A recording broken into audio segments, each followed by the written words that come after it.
In the 1960s Batman TV series, few characters captured people's attention like Catwoman. She was smart, charming, and always seemed to be one step ahead. She quickly became a pop culture icon, and a big reason for that was actress Julie Newmar. With her tall figure, sharp sense of humor, and unforgettable presence, Julie didn't just play Catwoman, she owned the role. She made it special. But just when fans were really starting to fall in love with her version of Catwoman, something strange happened. When the third season of Batman started, Julie Newmar was gone. Another actress had taken her place, and there was no explanation given. This sudden change led to many rumors. Some people thought Julie had fought with the producers. Others wondered if she had been fired or caught up in some kind of scandal. The mystery went on for years. Fans kept asking, why did she leave such an iconic role at the height of her popularity? Was it because of ego, bad timing, or something else? The truth is actually simpler but still very interesting. Julie Newmar was more than just Catwoman. Before she became famous on TV, she had already built an impressive career in entertainment. She was born on August 16, 1933, in Los Angeles, California. Her birth name was Julia Kayleen Newmar. Growing up in the heart of the movie industry during Hollywood's golden age, she was surrounded by creativity and performance from the very beginning. This exciting environment helped spark her love for the arts. Even as a young girl, Julie showed amazing talent and discipline. She studied dance, learned classical piano, and loved design. She trained seriously in dance, which helped her build strong skills and deep artistic feeling. Dance was how she first entered the world of show business. By the early 1950s, she was already getting noticed as a talented dancer and choreographer. She was almost 6 feet tall, and her graceful movement made her stand out.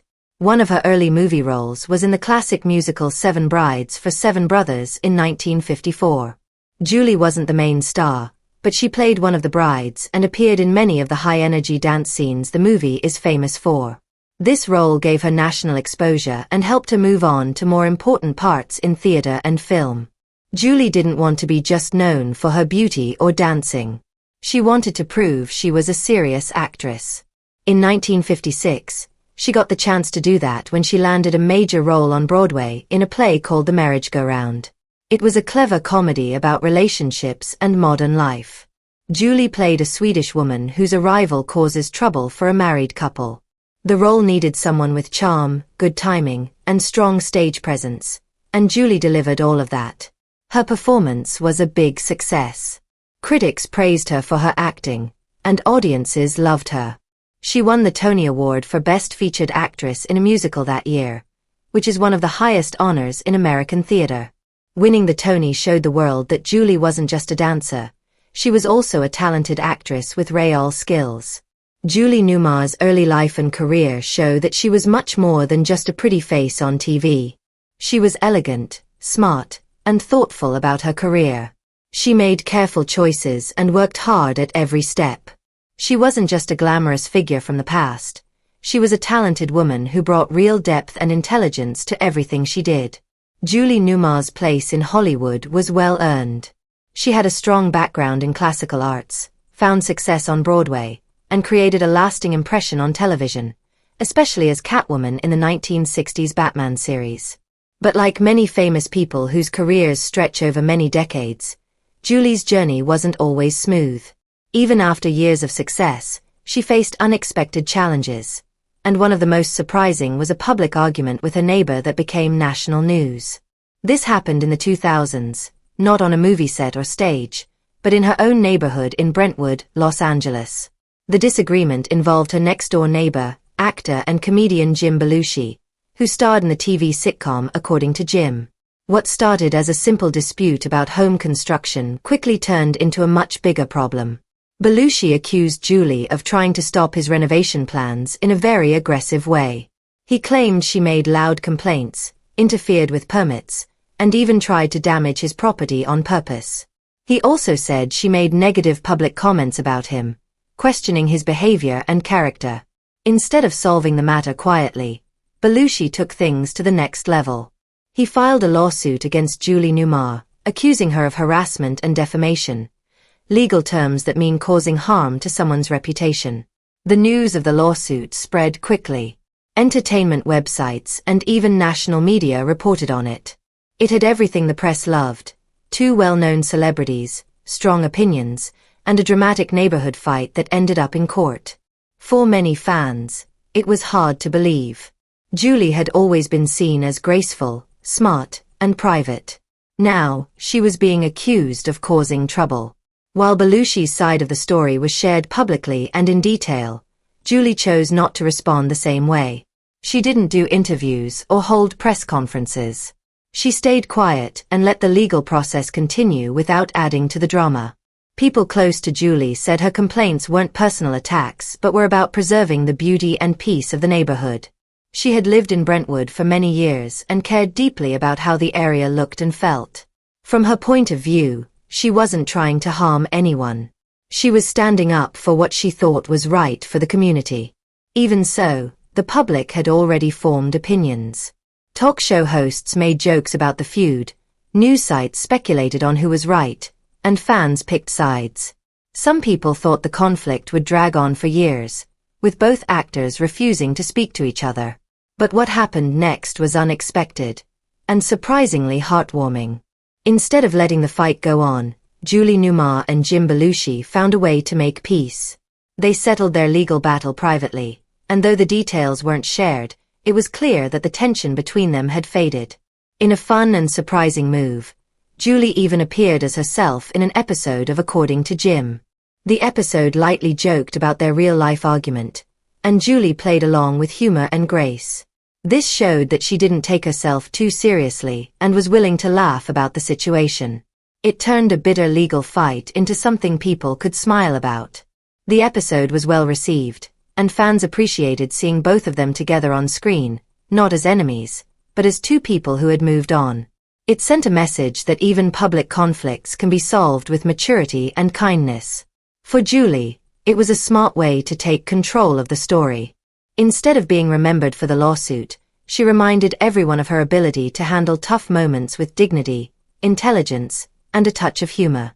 She didn't act like a victim, and she didn't seek revenge. She simply let the matter end on a good note. While this chapter of her life was unexpected, it didn't define her. It was just a small part of a much bigger story, one filled with talent, creativity, and personal growth. As the years passed, Julie Newmar also began to speak more openly about other challenges she had faced, especially one that many public figures experience but few discuss honestly: misrepresentation in the media. Despite her decades-long career as an actress, icon, and devoted mother, she wasn't immune to being misunderstood or mischaracterized in the press. The media had long shaped how audiences viewed her, often focusing more on her looks or public disputes than on her talent, intelligence, or depth. Julie started to speak up about this problem, about how easy it was for the public to form a false impression when the media offered only part of the story. As someone who had worked under the spotlight for decades, she understood how powerful, and sometimes harmful, the press could be. She also shared her thoughts on beauty, feminism, and the pressure placed on women in the entertainment world. Julie didn't just want to be remembered as Catwoman or a glamorous actress. She wanted to be seen as a whole person, creative, thoughtful, bold, and ever-evolving. Over the years, in interviews and public appearances, Julie Newmar has opened up about her discomfort with how she's sometimes been portrayed, especially when it comes to subjects like feminism, beauty standards, and aging. As a woman celebrated for her striking appearance and commanding screen presence, Julie was frequently asked to comment on these topics. Yet what she offered in thoughtful, personal reflections was often distilled into sound bites or misleading headlines. This gap between what she said and how it was presented left her feeling misrepresented, and at times, deeply frustrated. A recurring theme in her criticism of the media was how her views on feminism were framed. Julie never shied away from the fact that she had carved out a successful career in a male-dominated industry, often playing powerful, complex women. She was proud of her independence, of her strength, and of her ability to thrive in a world that didn't always make space for women to lead. But she also resisted being boxed into any one-dimensional ideology. She held nuanced views, opinions that didn't always line up with mainstream feminist narratives or the political climate of the time. That nuance, however, didn't always translate in interviews. Instead, she found herself portrayed as either indifferent to feminism or even critical of it, which she felt was deeply unfair. Rather than giving her the space to elaborate, the media often latched onto the most provocative or controversial quotes, ignoring the broader context of her words. To Julie, this wasn't just frustrating. It was intellectually dishonest. It distorted who she was. She wasn't rebelling against feminism. She simply had a complex relationship with it, shaped by lived experience, not slogans. The same media pattern followed her into discussions of beauty and aging. For decades, Julie Newmar had been celebrated as one of the most beautiful women in Hollywood. Her statuesque frame, expressive eyes, and captivating charisma made her a visual icon. But as she aged, the conversation around her shifted. Instead of celebrating her as a multifaceted woman with decades of personal and professional growth, the focus often returned to her appearance, how well she had held up, or whether she had aged gracefully. Julie took issue with this superficial narrative. She believed aging was not something to fear or fight. It was a natural, meaningful part of life.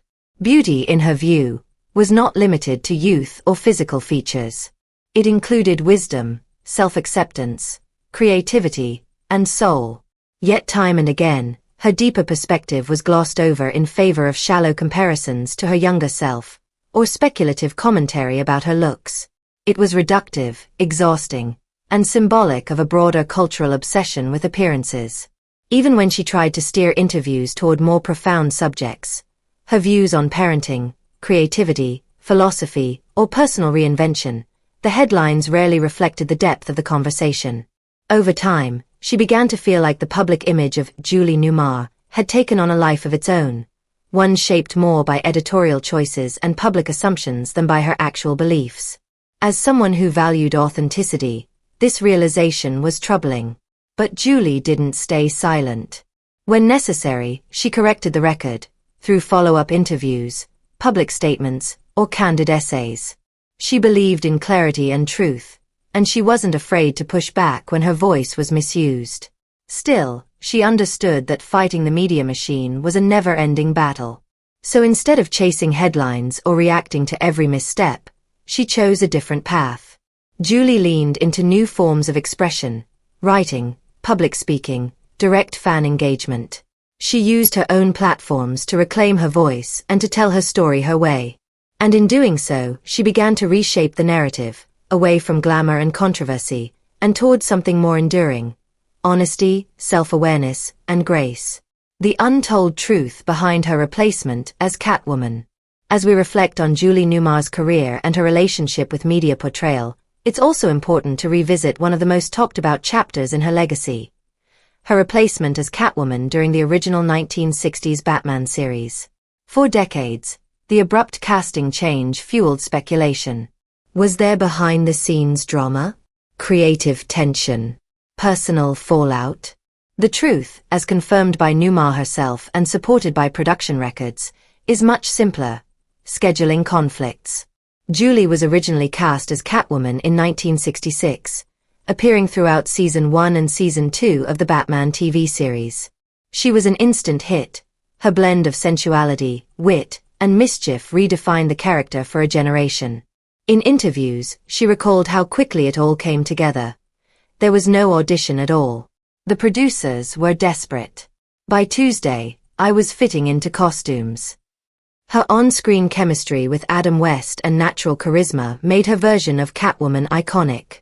However, when it came time to shoot the Batman feature film, released in the summer of 1966, Julie was noticeably absent. Instead, the role of Catwoman was played by Lee Meriwether. The reason? Julie was committed to another project at the time, a film called Mooch Goes to Hollywood, making her unavailable for the shoot. Though Lee Meriwether stepped in with elegance and style, many fans continued to associate Catwoman with Newmar's unforgettable portrayal. And when the TV series returned for Season 2, Julie came back to the role, resuming her place in the iconic costume. But by the time production began on Season 3, history repeated itself. Once again, scheduling conflicts forced Julie to step away, and this time the role went to Eartha Kitt, who brought her own bold and dynamic energy to the character. While each actress made a distinct mark on Catwoman, Julie's version remained the benchmark, the portrayal that others would forever be compared to. In the end, her departure had nothing to do with drama or dissatisfaction. It was simply a matter of timing. Julie Newmar was in demand, and the fast pace of 1960s television production didn't always allow for flexibility. Julie Newmar had committed to filming the western McKenna's Gold, starring alongside Gregory Peck, which made her unavailable for the third season of Batman. With production schedules already tight and the show facing declining ratings, producers had no choice but to recast the role of Catwoman. That's when Eartha Kitt stepped in. Her casting was groundbreaking. As the first black actress to portray Catwoman on television, Kitt brought a new intensity and energy to the role. Her performance was commanding, sleek, and unapologetically powerful, distinct from Newmar's flirtatious, playful interpretation. Each actress made the role their own, but the contrast was clear, and many fans couldn't help but draw comparisons. The shift in tone was not only a matter of performance style, it was also shaped by the social climate of the 1960s. Network executives reportedly discouraged writers from exploring a romantic subplot between Batman and Kitt's Catwoman due to concerns about public backlash to an interracial romance in primetime television. As a result, much of the flirtatious tension that had defined Julie Newmar's dynamic with Adam West was toned down, altering the essence of the character's relationship with the Caped Crusader.